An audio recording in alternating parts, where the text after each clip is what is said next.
I really had to take a step back and say, okay, how can we still, be customer obsessed, and how can we still ensure that we're driving customer retention through these optimization motions, but also meet the needs of our sales team and revenue goals and not be working against that. What I ended up coming up with was a reinvestment model. And what we would do is say, okay, customer A, B, C, what are your business goals that you really cannot achieve right now? If a customer said, oh, well, I'm not sure that my team was ready to be trained on this new workload, that's why the opportunity is not moving, it really isn't a dollar question, that's a signal that we probably have an opportunity to engage training.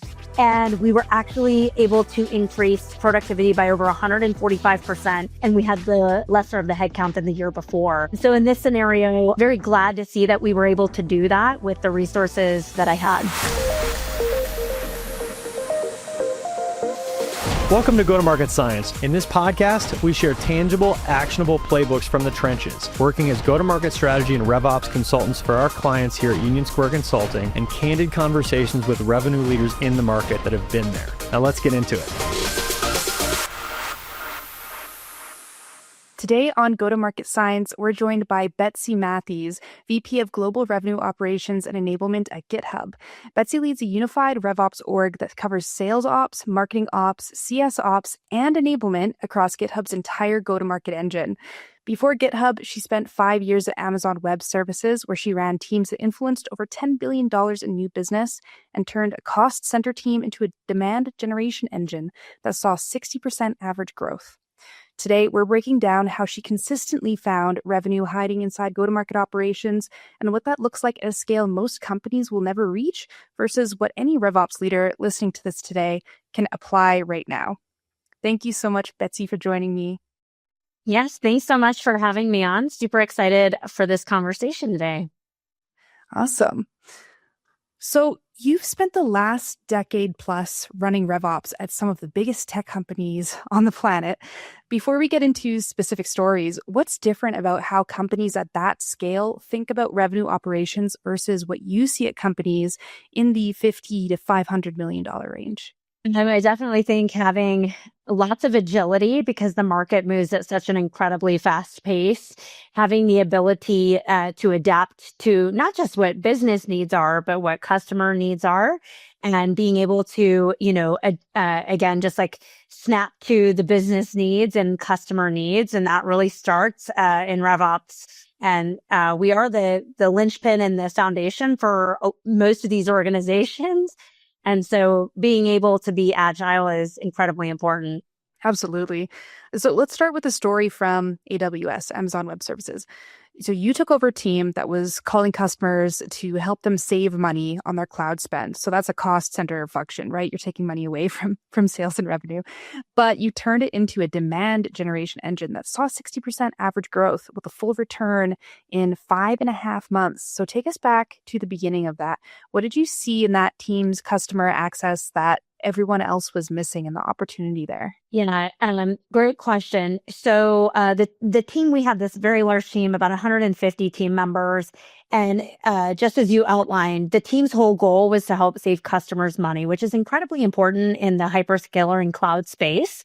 As, the competition's rising, as customers are moving, from on-prem to cloud, there's often opportunities to help them optimize their workloads. And with that, they can save money. However, that's a revenue attriting motion. And so I was asked to take on this organization. And, look, when you're in sales compression and, hyper competitive spaces, your sales team is like, hold on, before you go tell my customers how to save money, why don't you look for other opportunities? And I heard that loud and clear in my first few days and months into the position. And so I really had to take a step back and say, okay, how can we still, be customer obsessed, and how can we still ensure that we're driving customer retention through these optimization motions, but also meet the needs of, our sales team and revenue goals and not be working against that. And what I ended up coming up with was reinvestment modeling. So with that being said, we flipped that optimization. We would still help customers save money, And what we would do is say, okay, customer A, B, C, what are your business goals that you really cannot achieve right now? Whether there's, constraints on your IT budget. And we found ways to optimize their workloads and help customers achieve those goals by re-optimizing and reinvesting those monies back into their business. So it was a really great win-win for both the company and the customer. The company is, driving retention, reducing churn and contraction by having those optimization motions. And meanwhile, our customers were very happy that they were able to run POCs on new projects and new workloads without having to go and ask their CFO for incremental funds that may or may not be available. So really great win there. But, that took some time, didn't happen overnight. You're really doing a full enablement motion for your team to look for opportunities to reinvest. And so we did that. We did heavy enablement. I brought on some specific enablement leaders to that team to help craft out basically a quasi sales motion to reinvest this and partner and do a co-sell motion with our sellers. Yeah, absolutely. And how did you actually structure that reinvestment model? Because you're taking these dollars that, they would save and have back in their pockets, and you're saying like, oh, but instead of saving this, like spend it on this and this. So how did you redirect them into those new opportunities, and what was the mechanism? Yeah, great question there as well. So we did it a couple different ways. So first off, we can see all the opportunities that customers had listed in the CRM. And so we would run optimization models, which we had full access to do and look at the total spend that they're spending today versus what they would spend in an optimized environment. And we would go look at opportunities to match. So opportunities obviously are things that the customers want to do. They've already had discussions with their organization to implement. However, there could be blockers, several different reasons, financial. And we would actually go in and look at those and see if we could unblock them through optimization. We would then work with sometimes we owned the customer relationship and there was always a seller involved. But if it was, certain types that we could have a easier lift on, our team would just own it end to end and do the opportunity and close out that opportunity as one. However, for more complex, we would bring in account teams, sometimes solution architects, depending on the complexity. But it was a very big difference. And for our customer optimization specialists, they had to learn completely new skills. So number one, how to identify those opportunities. And number two, how to flip it from, being the hero in many of those conversations with our customers, oh, we're going to save you XX million dollars or hundreds of thousands of dollars to, let us help you achieve this business goal. And so with that, just a new skill, we did lots of sales ask enablement sessions, product deep dives to get our customer optimization specialists more in tuned with product to understand where there could be gaps in a customer's portfolio and workloads to identify those for purchasing and enablement or activation. And so how did you teach them to see what accounts had these opportunities in them? So it was actually pretty simple. We, in our customer management system, our CRM, we had all the opportunities we could see globally, on each account, what the opportunities were. And so we would do deep dives. We also had this process that we would score accounts to see their optimization opportunities, I guess is the best way to say it. So some customers have not optimized their workloads. And so there's greater dollar amount available to the customer upon optimization. And then we would take that and match it against their opportunities. Again, all just listed out in our CRM. And, we would do touch points with the account team to see if those were priorities, for the customer before we would engage in those optimization and reinvestment sessions. Mm-hmm. Did you guys use any kind of AI workflows or any programs to help, track or flag signals and stuff like that, or help your teams track? Absolutely. More and more, we're looking for, AI to be able to give those demand signals and insights. For this specific scenario, one of the pieces that we were implementing, or I was implementing with the team, was AI. So actually, when the customer optimization specialist was on an engagement, so video or, a digital call, that based on what the customer was saying, we could identify opportunities. So if a customer said, oh, well, I'm not sure that my team was ready to be trained on this new workload, that's why the opportunity is not moving. It really isn't a dollar question. That's a signal that we probably have an opportunity to engage training and have training for the customer's team. And that's, an upsell. And that was all identified through AI. So really helped a team, especially when it comes to the motion that I was doing, changing their go-to-market model from just saving to doing a reinvestment motion. AI really was helpful with identifying live on those engagements to the optimization specialist where they should lean in and upsell.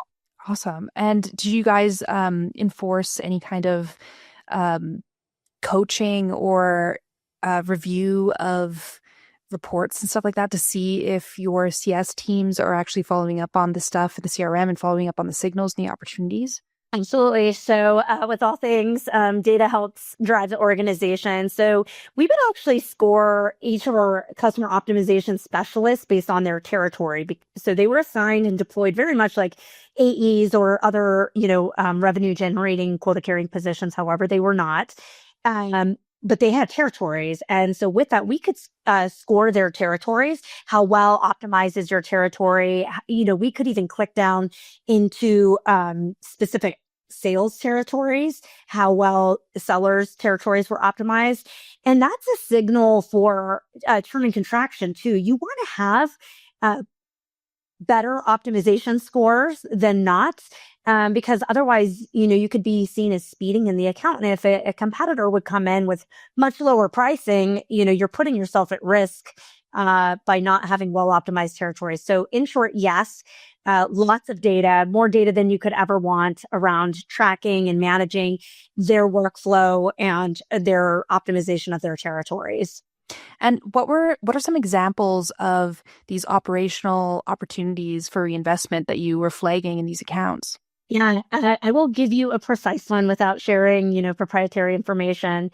But there was one company, a really interesting organization. They did monitoring of, elderly, maybe, some other confidential industries, but they did some wearable monitoring, and they wanted to implement AI across their workflows and workloads with their wearables. However, their budget for the year was capped completely. No more dollars to be spent with my prior organization. And with that, we went and did a full optimization across all of their workloads and found several $100,000 that we were able to take back to the customer and say, look what we found. Would you like to run some POCs with AI in the wearables with these dollars? And absolutely, unequivocally, they ended up growing over 3x with us. Because with AI, it tends to grow in some scenarios, depending on the workloads you're running. But with that, it was so successful. They took it to their board. They were ended up getting more dollars to be invested. But we helped seed that foundation with the initial optimized dollars, and they didn't need to go and ask for additional dollars because it was still within their IT spend. So, great example of driving R&D through existing spend across an organization, and they kept it with us and grew. Yeah. So that's amazing. But how did you knew that opportunity was there through the calls that you were having with them? They just kind of brought it up on those calls? It was for that specific one, it was in our CRM system. So first off, we took data. Data said this customer could and should be optimized, right? There's an optimization score. We then looked in the CRM and saw that there was several opportunities that had stalled out, one of which was AI. The reason code was finance. They did not have financials this year to make investments in AI. And so a perfect marriage of we found money, they can be optimized, and they needed financial dollars. They didn't have incremental. So by bringing those two together, we were able to help the customer pull forward that opportunity and ultimately end up growing on our platform. So what are, I guess, the margins involved, as much as you're able to talk about this? Probably not very much, but just the only question in my head now is like, okay, so you're keeping the money in the company that you would normally like give back to the customer, but then now you're spending like resources to keep that same amount of money.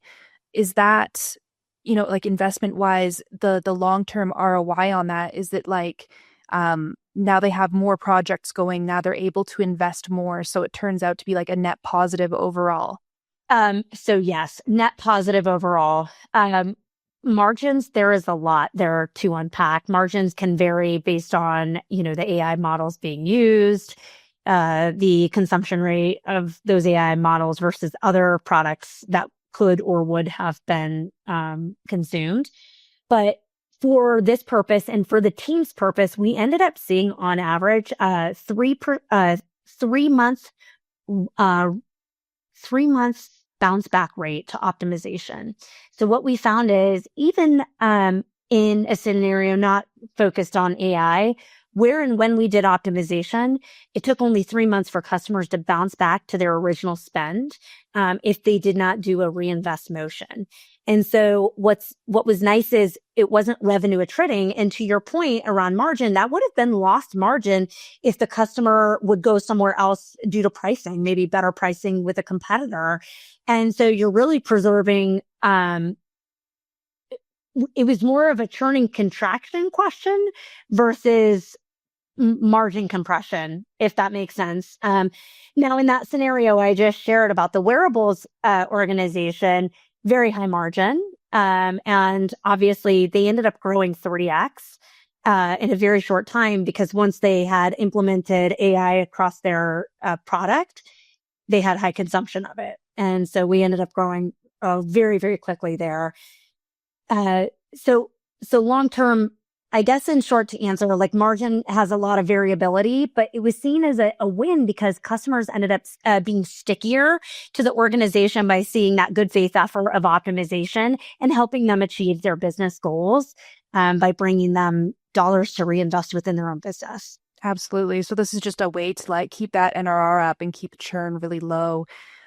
So important for recurring revenue companies. I always say that if you're a recurring revenue model, you need that revenue to recur. That's exactly it. And yeah. it's hard to unwind that once they're, sticky with the organization. So that's exactly right. That reoccurring revenue year after year is the ultimate goal. All right. So that story is about finding revenue in a place where nobody was looking at all. But your next one is about getting dramatically more out of the resources that you already had. So walk us through your 145% efficiency formula. Yeah.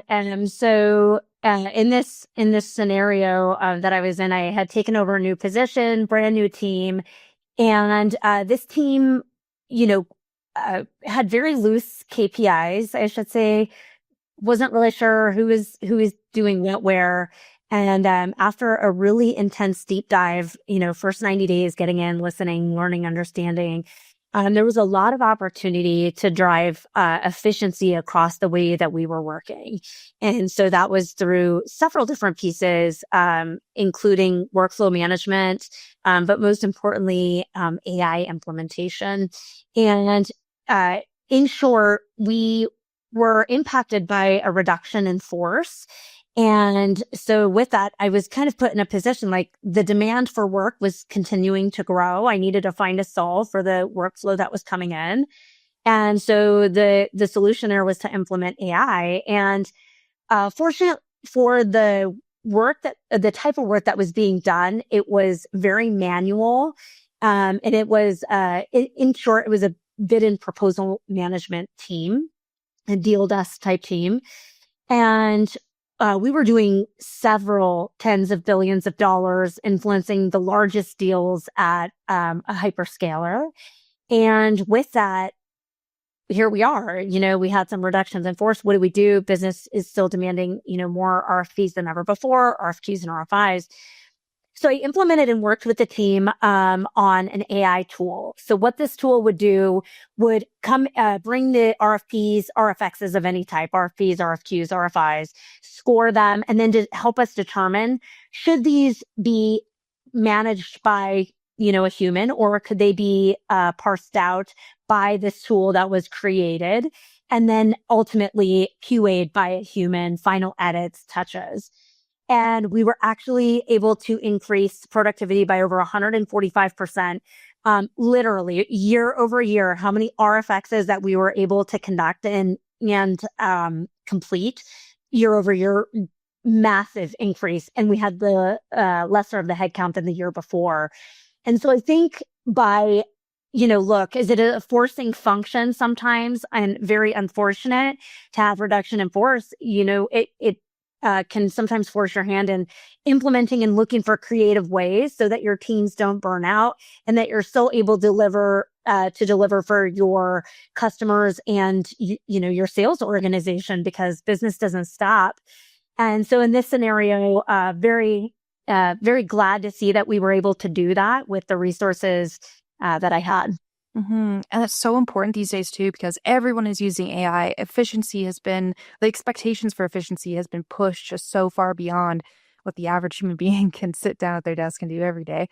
So that's really interesting. What kind of data did you have to have together and how did you make sure it was accurate enough to scale this in a way where, you're not losing out on a ton of opportunities, because AI gets stuff wrong all the time? Absolutely. And, when this occurred, this was early days of AI too. So, hallucinations were more common than not. And, so what I did was look at where can I implement it to lift, the workflow off the team where it won't be a one-way door, very damaging to reputation if something happened, data impacts. And that obviously up front is a scoring, right? Early in, customers don't know that we're scoring, in a good way to understand the level of detail needed on an RFX. And so that's a very easy place to implement it versus having a dedicated person read through several pages and sometimes several hundred of pages of RFXs to understand, the lift of the response. And so again, that was like an easy place. Oh, and by the way, the team didn't like doing that in particular. So it really helped, despite all of the other challenges that we had, it helped lift morale, taking off this very manual, redundant, tactical task from the team and putting that on AI. So that was a bonus if there was one. And so with that, but that was the data that was used, low impact, and we still had humans and our team members reviewing the end product to make sure it was a very high bar and high quality product. That is such an important part of this whole thing. I see so many companies implementing AI, and, if they're not falling for like the one biggest problem, which is poor processes as a foundation, and you're feeding the AI completely incorrect or inaccurate data, and it's just scaling horrible things that don't work. The next one is not having any human in the mix at all to check the work and make sure that it's accurate and do those little, manual tweaks that only a human with the right business context can do. That's right. I'm the biggest fan of AI. I use it every day throughout, my workflow. Helps me be more productive. However, would I allow it to do everything on its own at this point? No. No, absolutely not. So with that 145% efficiency increase, are you able to talk about, like revenue increases that were also tied to that? Like obviously, you can imagine being able to do more, you're going to make more.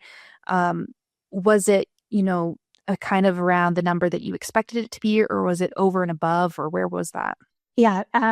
Without giving too much detail, it ended up enabling us to influence and impact over $10 billion in RFXs that year after the 145% efficiency gain, where prior to, obviously, if you do reverse math there, we were in single digits. So, and several single digits, billions. So massive impact. We were able to do more, cliche here, more with less, but that it ended up to be, very, very good for the team. And the team felt really good too, like that they were able to be more productive on the RFXs that they were working and not having to spend, manual and redundant time on parsing out RFXs. And how well do you think that, this kind of AI usage could translate over to smaller companies that are, they've got smaller deals. They probably have like a smaller volume of things that they need or data that they need to sift through to decide,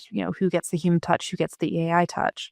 I actually think in this specific scenario, AI can enable small companies to act and operate as larger enterprise organizations, particularly because there's a lot less bureaucracy in determining tooling.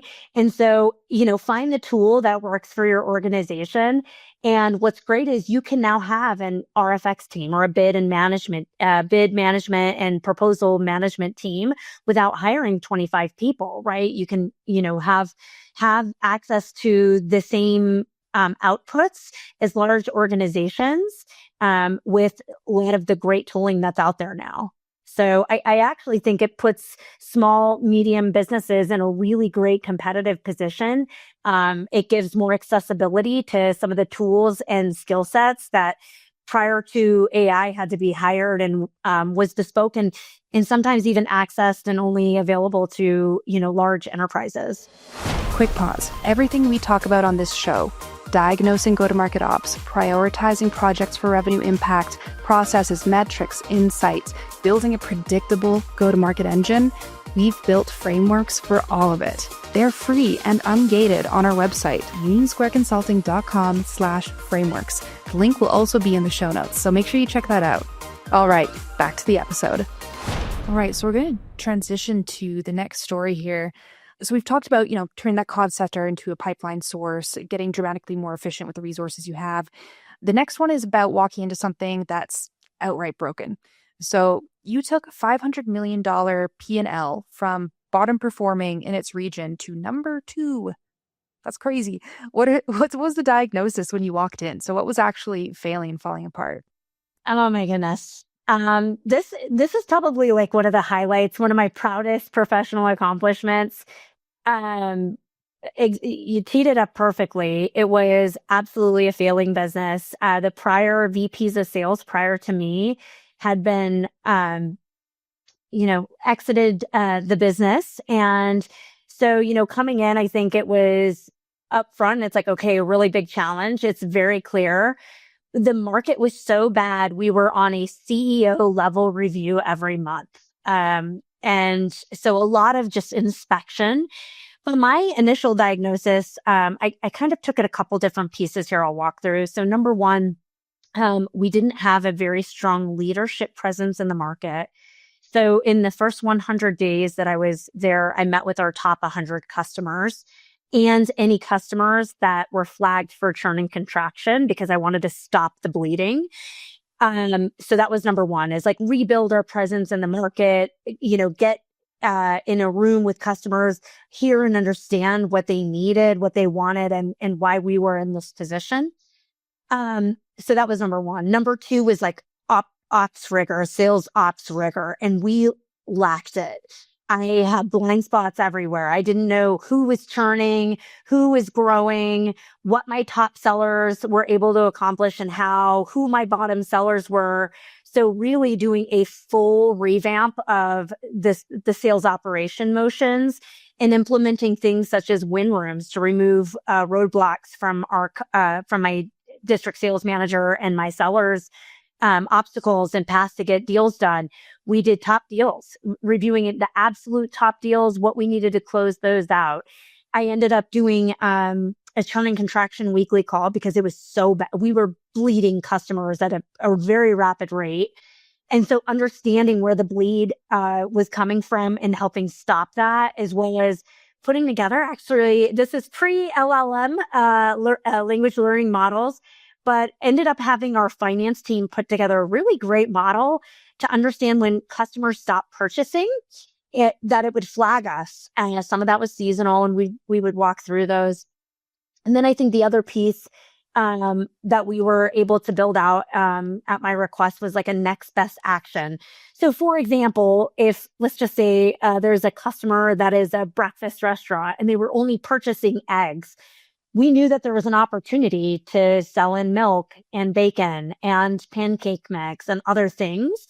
And then taking those next best actions and product upsells and assigning those to the sellers to go sell against. And again, if we got feedback that there was pricing issues or things like that, we would address those as they came up. But really a deep dive into the operational rigor of the business to help feed us more data and insights for me to be able to drive and steer that business. So actually, it was just over, call it 12 weeks that I was able to turn it to get positive growth.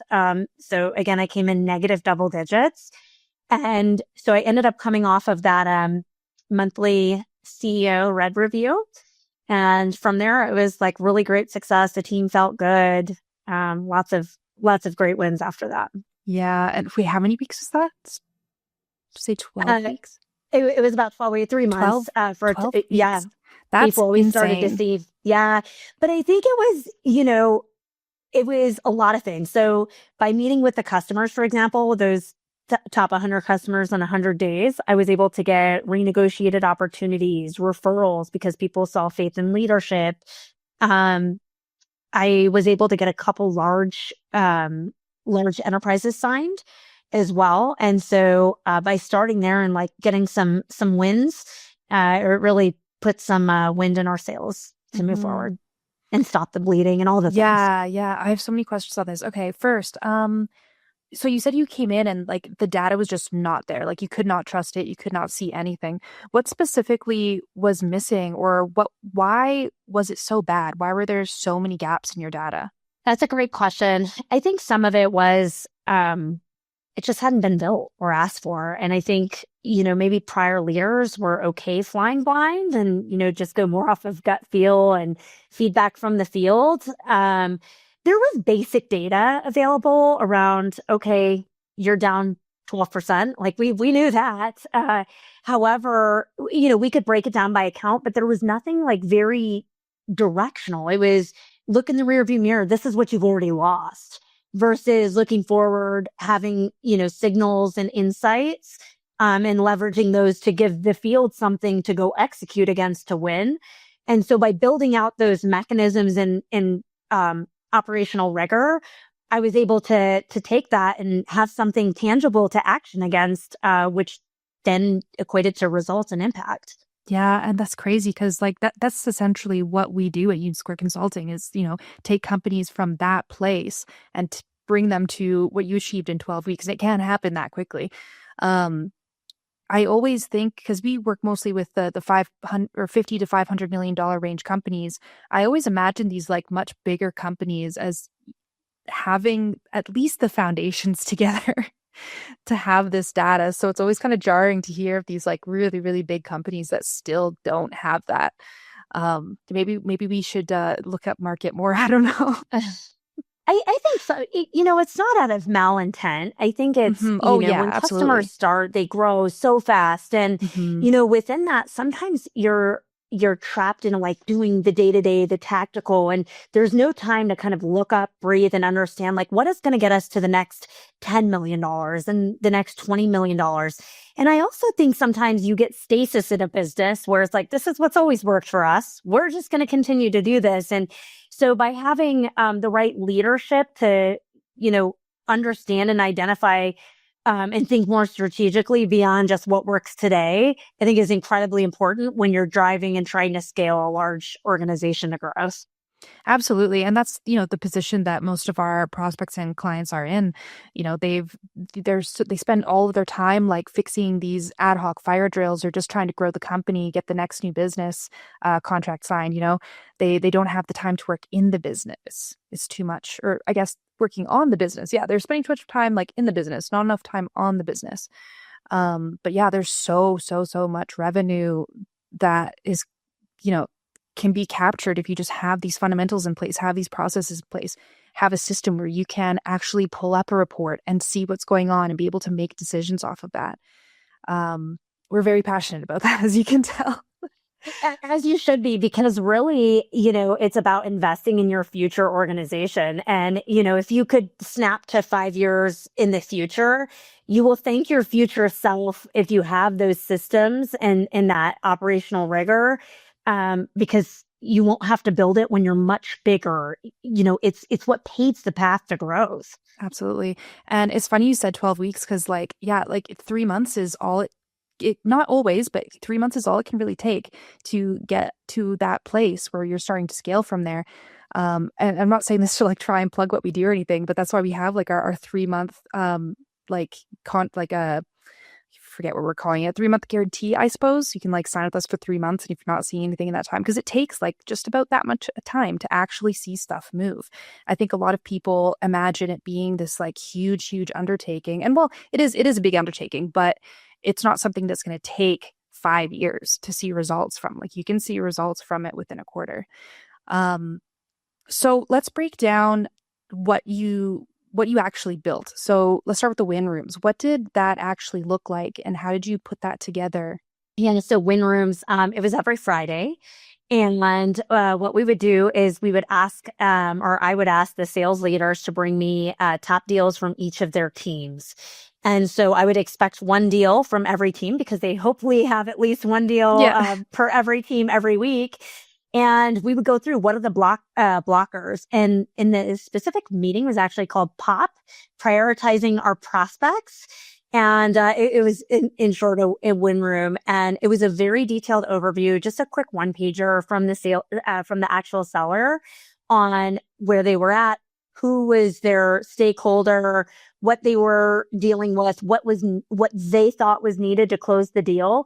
And sometimes it was just very basic things like, oh, if we bought 2 hockey tickets and took this customer, that's just one example. Sometimes it was, we needed upfront dollars and incentives, and we needed to work through the mechanics of that. But I cannot recall one deal where we did not come to a yes, and we want this business, and we turned anything down. So when I think about when we're about to go into all these mechanisms, I think of sales as a funnel, right? So you have your new business going in the top of the funnel. You have your current business and product penetrations in the middle. And then you have at the bottom of this funnel, your churn and contraction.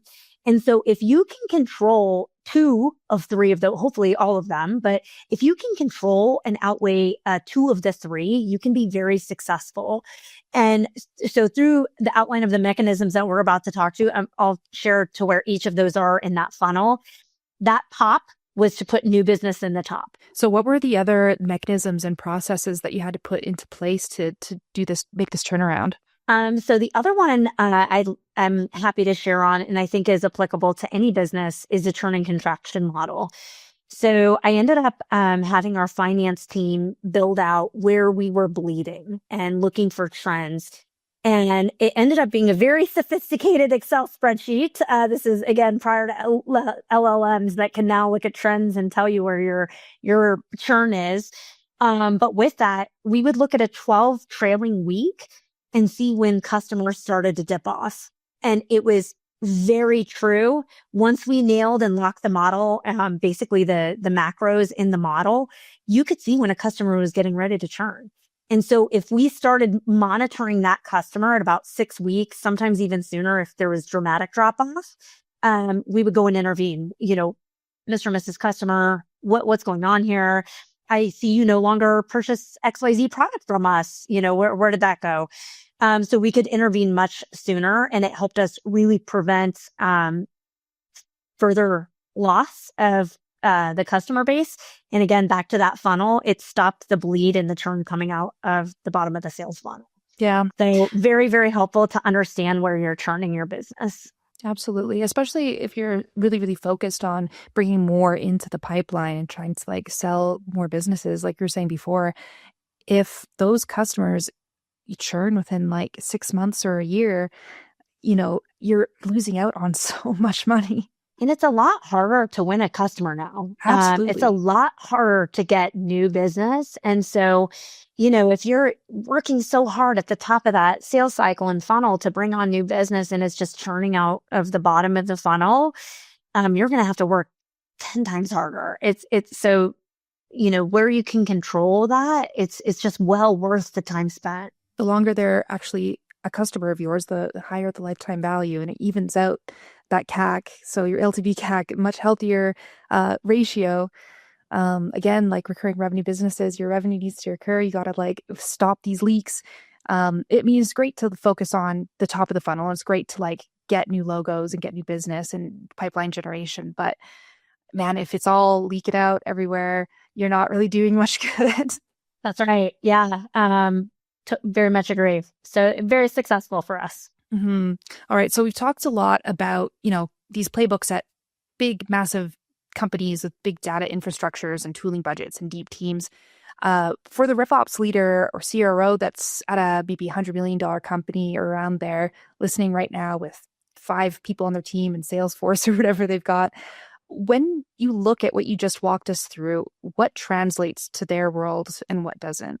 If I was at a much smaller organization with maybe, a smaller team or limited resources, the things that translate is just understanding your business. And whether that's all of these mechanisms that I just shared, which can be complex to stand up and you do need some resourcing. However, I think the first and most important piece that can translate to any organization is just understanding your business through data. So having, very strong cadences around, I'm a big believer in monthly business reviews, weekly business reviews to some extent, depending on the level of audience that's in those. But those are basics. Like, I think those are absolute table stakes to any size organization. So, in an MBR or even a WBR, a weekly business review, can have elements of some of those things that I shared, like who are your top customers? What's the next opportunity with those? A high level pipeline review, understanding churn, contraction, and potentially risk. Those are all like table stakes to any organization, no matter what your size is. So I would say, adapt to the size of your organization and to the resourcing and the data that you have available to you, but definitely have some sort of, again, I'll say operational rigor to how you run your business, because it's so important to take time, pause, look up, see what the data is telling you and signaling and flagging to you, so you know what to action on versus flying blind and not knowing. Absolutely. And we call these kinds of reviews pipeline councils or go-to-market review councils.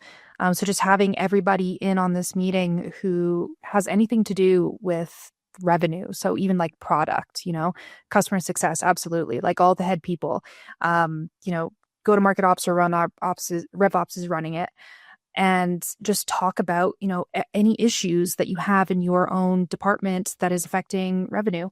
And it's not like a meeting to be patting each other on the back and being like, oh yes, we made money.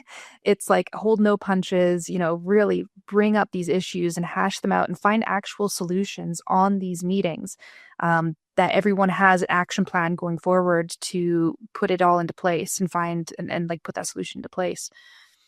That resonates so well with me. And not to go back to the prior example, but when I was doing those 12-week run rate churn and contraction modeling, I actually would bring in my stakeholders from across the business. So the VP of transportation and operations would sit in on those, because sometimes we were churning because of operational things, not even sales related. And we had to remove those blockers or we were going to lose business. And so you know what? We would deploy him to go meet with customers sometimes. And so it takes a team. Everybody needs to help support our customers. They're never my customers. And so I think that's very, very important, is to have cross-functional partnership and relationships in any of these mechanisms. Absolutely. And we're starting to come up on time here. So I just have one more question for you. And I really like this one. What's the most common operational mistake that you've seen at companies in this smaller range, 100 million, 50 million, $500 million range, that wouldn't survive at the scale that you've operated at? I would definitely say being stuck in doing things the way that they are doing today. Even for this, it's harder to move and pivot as a large enterprise organization. However, smaller companies have first mover advantage when it comes to innovation and taking calculated risks. And so do it. Just because you haven't done it before, or this is the way you've done things for the last 20 years and it's driven, wildly successful impact, doesn't mean it should be the way that you move forward in perpetuity. And so just know you have first mover advantage when you're smaller and more agile and less bureaucracy and red tape. So take advantage of that to be bold and make bold, calculated moves. I love that. That's a great response. All right. Well, thank you so much, Betsy. This has been amazing. And where can people find you if they want to, see what you're doing or follow your journey? Yeah, thanks. This has been fantastic. So thank you for the invitation. Feel free to send me LinkedIn. I'm very active on LinkedIn and lots of great engagements coming here in the next few months. So happy to engage at any of those too. Hell yeah. I'm excited to see what you do. Awesome. Well, thank you so much. Thank you. Thanks for listening to the episode. If this resonated, please give us a 5-star rating and a follow. It helps us reach more people, and you get our latest and greatest content without having to search for it. And if you're looking for hands-on help in go-to-market strategy and/or RevOps, please reach out to us. We help our clients with everything from annual planning to improving processes in go-to-market, implementing systems to support those processes, and go-to-market AI. We're always happy to offer a free consultation to help you identify the best opportunities to improve your go-to-market engine with or without our help. You can find us at unionsquareconsulting.com, and the info will be in our show notes.